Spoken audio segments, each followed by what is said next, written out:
어느 추운 겨울이었습니다. 경기도 동두천에 있는 한 동굴 주변에서 시신 49구가 발견됐습니다. 시신은 서로 마구 엉켜 있었고요. 갓난아기를 업은 엄마의 시신도 있었습니다. 사망 원인이 밝혀졌나요? 시신의 목이 졸린 흔적이 있었습니다. 어떤 사람은 호흡기관에서 흙이 발견됐어요. 살아있을 때 누군가에 의해서 매장됐고 죽을 때까지 숨을 쉬면서 흙이 몸속에 들어갔다는 이야기죠. 그런데 여기서 끝이 아니었습니다. 연천, 서울 등 전국 20여 개 곳에서 같은 범행 수법으로 희생된 시신이 약 300구가 발견됐습니다. 저 위로 올라가면은 옛날에 그 동굴에서 수많은 사람이 죽었다 그러더라고. 거기서 올라가는 거 보는데 동네 사람들이 내려오는 거를 못 봤대 옛날에. 아이고 올라가셨구나 여기. 아이고 여기가 그 장소입니다. 뭐 이렇게 일부러 이렇게 뭘 만든 장소 같기도 하네요. 대체 저 동굴은 뭐 하는 곳인가요? 천원 금광이라는 곳이었습니다. 금을 캐는 광산이죠. 그런데 사실은 천원금광에는 금 1g도 없었습니다. 금광 주인이 금을 대여섯 양을 산 후에 작두를 얇게 썰어서 동굴 여기저기에 박아뒀던 거예요. 조작을 한 거구나. 투자 사기 아닌가요?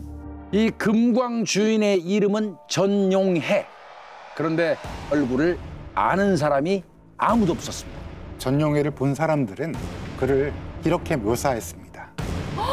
뭐야? 왜 저러고 다녀? 전용해는 이렇게 늘 흰 천으로 얼굴을 가리고 다녔습니다. 이름도 16개나 사용했고요. 이 사람은 20일 동안 음식을 먹지 않고도 살 수 있었다고 해요. 또 한 가지 신통력이 엄청났다고 합니다. 어느 한 남성이 전용해를 찾아갔는데 이렇게 말했다고 합니다. 셋째가 몸이 안 좋구나. 그런데 실제로 그 남성의 셋째가 아팠던 겁니다. 우와.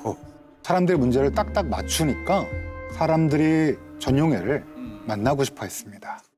확실히 특이하긴 한 것 같은데 그렇다고 해서 300명이나 되는 사람을 해칠 만한 동기가 있을까요? 그런데 전용해를 미친 듯이 쫓는 사람이 있었습니다.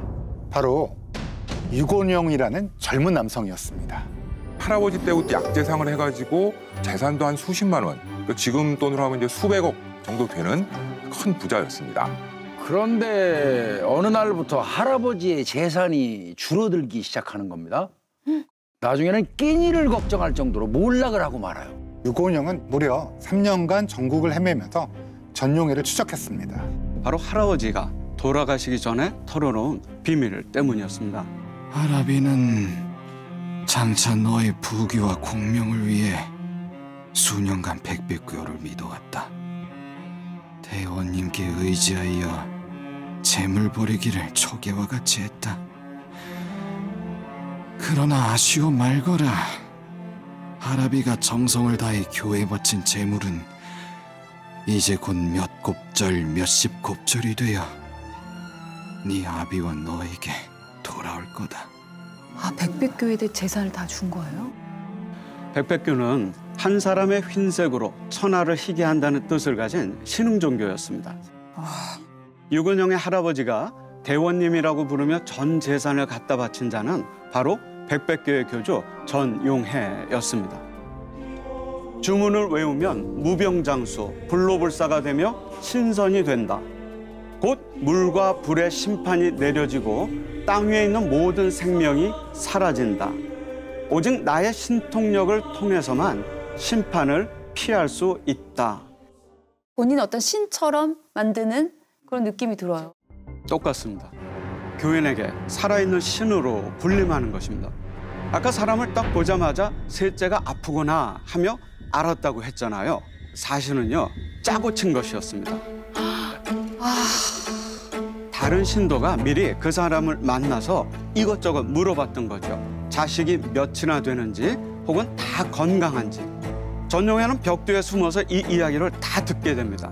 그리고 이렇게 얻은 정보를 신통력으로 알아낸 것처럼 연기한 거죠. 진짜 사기꾼이네. 신도들의 마음을 압박한 후에 이렇게 외치게 해요. 백백백, 의의의, 적적적. 죄송한데 웃음이 나는 게 이게 주문이에요. 백의의 적적적. 외워라 백의적 의의 적적적. 의의 적적적. 너희들은 이제 내게 구원을 받게 되었나니라. 무슨 뜻인지는 정확하게 알 수는 없는데요.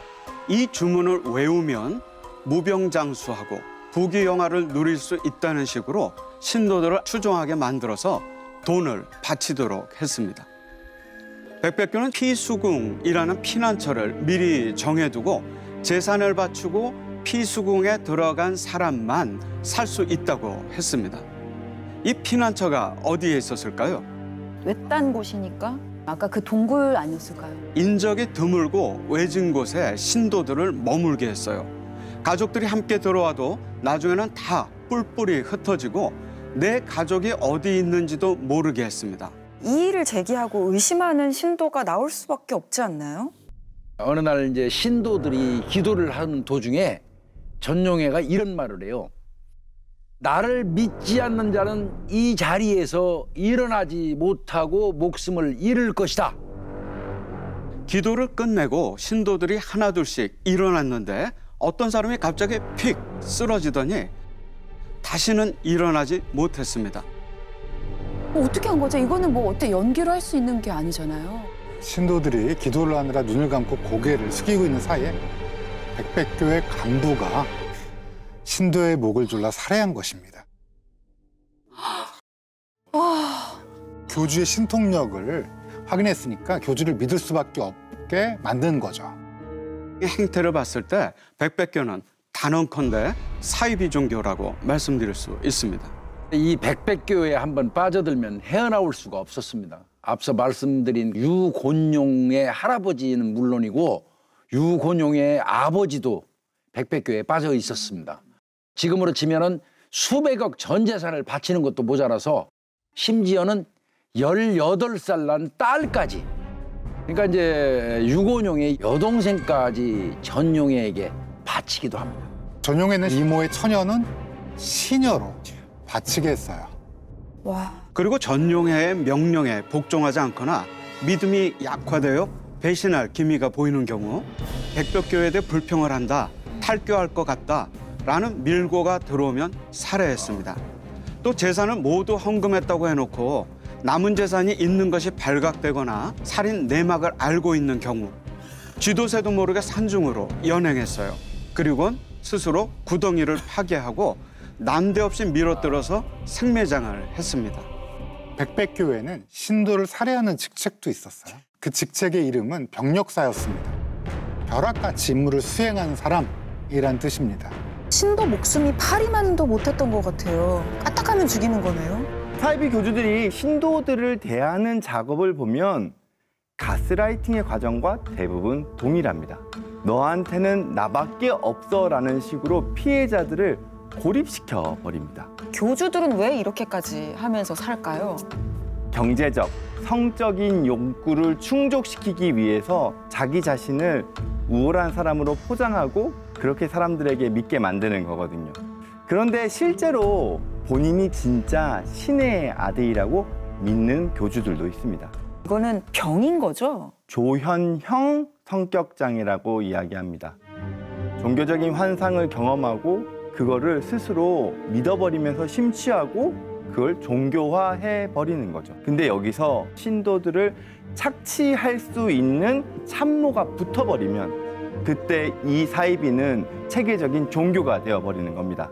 어떻게 세상에 드러나게 됐을까요? 전용해를 추적했던 유곤용은 백백교 교주를 꼭 한번 만나고 싶다. 그러면서 내 전 재산을 좀 바치겠다. 이렇게 소문을 내고 다녔어요. 백백교 간부가 이 이야기를 듣고는 유곤용을 백백교 본부에 있던 아버지와 여동생과 만나게 해줬습니다. 전용해에게 바쳐졌던 그 여동생이잖아요. 어떤 상황이었나요? 전용해에 첩이되어 있었습니다. 어떻게 그럴 수가 있죠? 사이비 종교가 그럴 수밖에 없는 상황으로 만들어버립니다. 여성을 성적으로 유린하는 것을 교주 개인의 성적인 욕구가 아니라 신과 만나는 행위다 라는 등으로 성범죄를 종교적으로 합리화하기 위해서 교리를 악용하는 거죠. 사기꾼 교주로부터 아버지와 누이 동생을 빨리 구출을 해야 될 텐데 유곤영은 어떻게 됐나요? 아버지에게 무릎을 딱 꿇고 그동안의 불효를 고개 숙여 사죄했습니다. 참회의 눈물을 흘리면서 대원님을 만나 가르침을 얻고자 한다고 말했어요. 이거는 철저하게 교주를 만나기 위한 일종의 연막 작전이었습니다.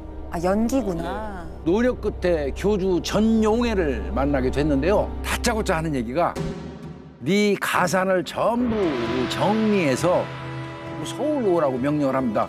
그러자 유곤용은 아직 사업이 완성되지가 않아서 당장 올라오기는 힘들다. 이렇게 대답을 했습니다. 대원님의 말을 이렇게 거부하면은 괜찮나요? 괜찮지 않았습니다. 전용해가 격분한 거예요. 유곤영의 동생에게 네 오랍이 잘났다며 질책했는데요. 이때 유곤영이 전용해에게 이런 얼치기 종교가 어딨냐? 라며 본심을 드디어 내뱉었습니다. 전용해는 몸을 부르르 떨더니 갑자기 호신용 칼을 빼들고 유곤용에게 달려들었습니다. 전용해의 부하들도 소리가 나자 뛰어들어왔습니다. 유곤용은 있는 힘을 다해서 재빨리 밖으로 도망쳐 달아났습니다. 그리고는 곧장 왕십리 파출소로 달려가서 신고를 했어요. 출동한 경찰이 범인들을 검거했습니다. 하지만 전용해는 이미 자취를 감춘 상태였습니다. 전용해는 어디로 갔나요? 빨리 잡아야 할 텐데요.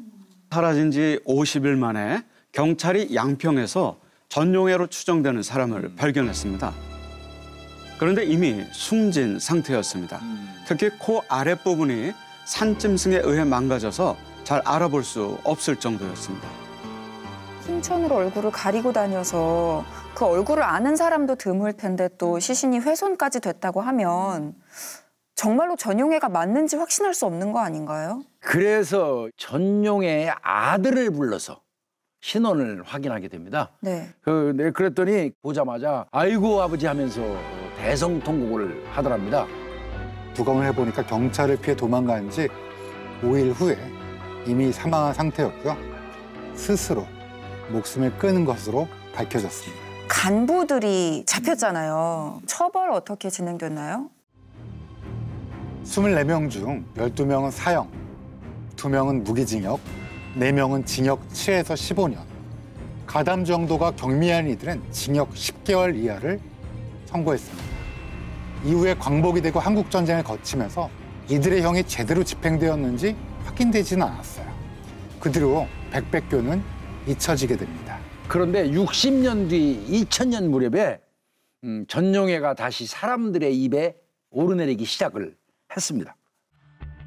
누군가가 대원님 머리를 돌려달라며 국과수에 전화를 걸어왔던 거예요. 사망했을 당시 일제가 범죄자의 두뇌를 연구한다면서 전용해의 머리를 보관했어요. 그게 우리나라의 국과수 인계된 거죠. 사실 아는 사람들은 다 아는 공공연한 비밀이었습니다. 그렇게 있다가요 2011년 돼서 무연고자로 해가지고 분류돼서 화장 조치한 걸로 알고 있습니다. 구원자의 탈을 쓰고 사람의 마음을 교묘하게 파고들어서 죽음으로 내모는 사람들. 더 이상 이 땅에서 사이비 종교는 없었으면 합니다. 제가 평생 연구해 오면서 피해자들을 만나보면 사이비 종교에 빠지는 사람은 특정 유형이 없습니다. 가스라이팅을 해서 사람을 혹하게 만드는 가해자들이 문제인 거죠.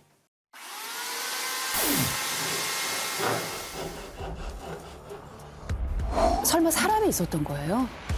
상반신만 들어있었습니다. 한 농수로 인근 부분에 절단된 다리가 있었습니다. 아우 너무 잔인하다. 총 41개의 자창이 확인된 거죠. 진짜 너무 잔인하다. 유영철 같은 연쇄 살인범이 떠오르더라고요.